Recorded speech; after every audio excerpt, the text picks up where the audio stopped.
Semangat pagi semuanya.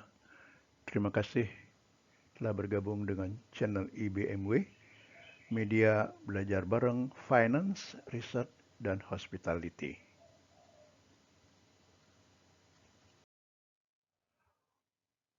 Pembahasan kita masih pada bidang rencana operasional hotel, disingkat ANO, dengan topik rencana operasional restoran.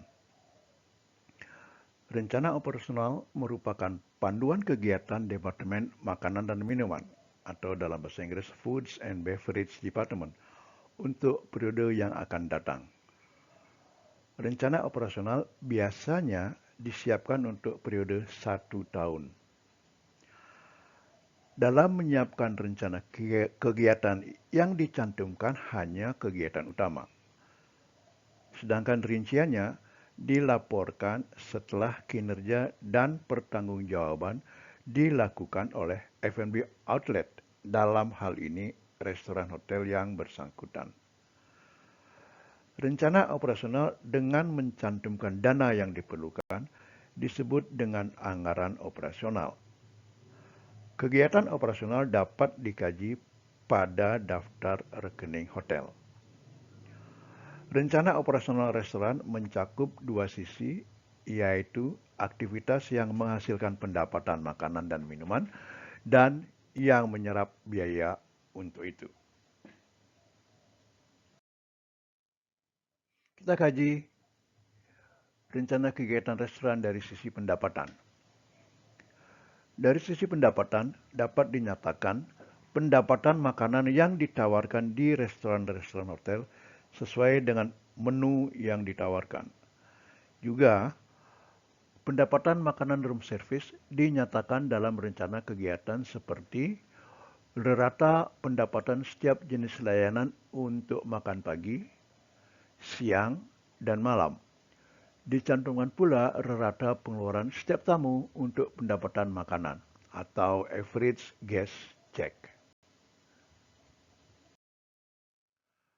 Pada sisi pendapatan, di samping menyatakan rencana kegiatan seperti pada slide sebelumnya, restoran A misalnya juga melakukan internal marketing yang gencar di lokasi strategis dalam lingkungan hotel. Di samping itu, kegiatan lain yang dilakukan dalam upaya mendapatkan pendapatan restoran dicantumkan secara rinci dalam rencana kegiatan restoran. Kita bahas rencana kegiatan restoran dari sisi biaya, mencakup harga pokok makanan konsumsian, penyesuaian untuk harga pokok makanan konsumsian, gaji dan upah, tembikar atau chinaware, gelas atau glassware, pakaian seragam, lena, kesejahteraan karyawan. Selanjutnya bahan pembersih, peralatan dari perak atau silverware, binatu untuk lena, pertunjukan musik, gas LPG, alat tulis kantor, biaya lain. Kita bahas harga pokok makanan konsumsian. Pada kegiatan ini dinyatakan perakiraan harga pokok makanan yang dikonsumsi oleh restoran. Artinya, semua bahan makanan yang keluar dari gudang makanan untuk restoran merupakan harga pokok makanan konsumsian, yang dalam bahasa Inggris disebut dengan cost of food consumed. Penyesuaian yang terjadi untuk harga pokok makanan konsumsian. Harga pokok makanan konsumsian harus disesuaikan untuk menghasilkan atau mendapatkan harga pokok makanan yang dijual atau cost of food sold. Penyesuaian dimaksud adalah untuk biaya makanan karyawan, makanan yang rusak di gudang, untuk tujuan promosi, untuk rapat, minuman yang digunakan untuk memasak makanan, bahan makanan yang digunakan di bar untuk minuman campuran, steward sales. Jadi steward sales perlu dijelaskan bahwanya penjualan yang terjadi di gudang hotel untuk manajemen hotel dengan harga jual sama dengan harga pokoknya. Kita bahas formula dari harga pokok makanan yang dijual. Untuk mendapatkan harga pokok makanan yang dijual, formula berikut dapat diterapkan. Harga pokok makanan yang dijual sama dengan harga pokok makanan konsumsian, minus harga pokok makanan bar, minus harga pokok makanan promosi, minus harga pokok steward sales, minus harga pokok makanan yang rusak, minus harga pokok makanan untuk rapat, minus harga pokok makanan karyawan, plus harga pokok minuman untuk memasak.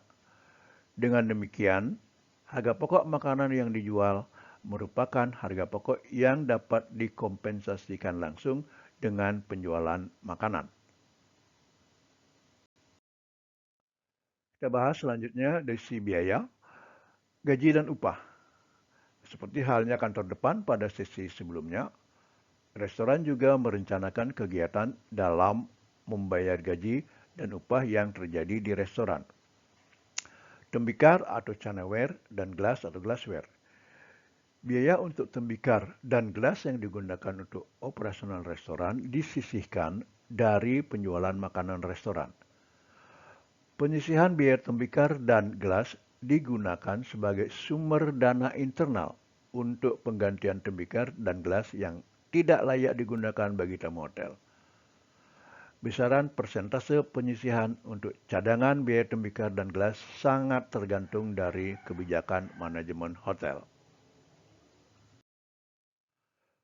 Pakaian seragam, biaya pakaian seragam mencakup pengadaan, pencucian, dan pemeliharaan pakaian seragam untuk karyawan hotel untuk setiap restoran hotel. Lena, biaya lena merupakan biaya yang terjadi untuk pengadaan dan pemeliharaan lena yang digunakan di setiap restoran hotel. Kesejahteraan karyawan. Biaya ini mencakup biaya makan siang atau makan malam, transportasi, dan biaya kesehatan bagi karyawan restoran atau F&B department.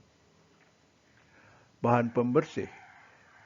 Biaya ini mencakup semua bahan pembersih yang digunakan di setiap restoran hotel atau F&B department. Peralatan dari perak atau silverware. Biaya ini mencakup penyisihan peralatan dari perak atau silverware yang digunakan oleh restoran di F&B department. Binatu untuk lena, biaya ini merupakan biaya untuk binatu semua lena yang digunakan semua restoran dari F&B department. Pertunjukan musik, biaya ini merupakan biaya yang dibebankan ke restoran dengan live music yang diadakan di restoran. Biaya live music ini mencakup kontrak dengan musisi atau grup band tertentu. Gas LPG. Biaya ini mencakup biaya gas LPG yang digunakan di restoran dari F&B department. Alat tulis kantor atau ATK. Biaya ini mencakup semua biaya alat tulis kantor seperti kertas, ballpoint, dan lainnya yang berhubungan dengan alat tulis kantor di restoran dari F&B department. Biaya lain. Biaya ini mencakup semua biaya operasional yang diserap yang tidak dapat diklasifikasikan seperti biaya-biaya di atas.